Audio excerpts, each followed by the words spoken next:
بسم الله الرحمن الرحيم قل أطيعوا الله وأطيعوا الرسول فإن تولوا فإنما عليه ما حمل وعليكم ما حملتم وإن تطيعوه تهتدوا وما على الرسول إلا البلاغ المبين وعد الله الذين آمنوا منكم وعملوا الصالحات ليستخلفنهم في الأرض كما استخلف الذين من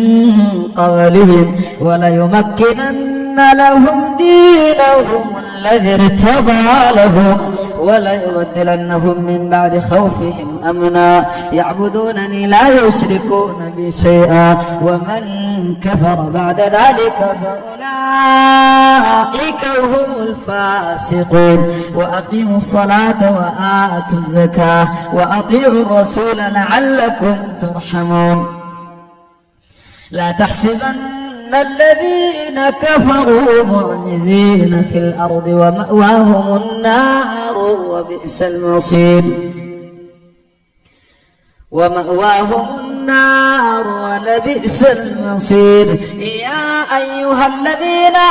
آمنوا ليستأذنكم الذين ملكت أيمانكم والذين لم يبلغوا الحلم منكم 3 مرات من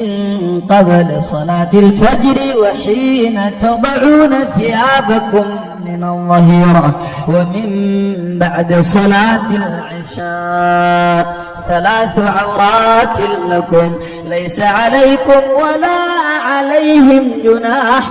بعدهن طوافون عليكم بعضكم على بعض كذلك يبين الله لكم الآيات والله عليم حكيم وإذا بلغ الأطفال منكم الحلم فليستأذنوا كما استأذن الذين من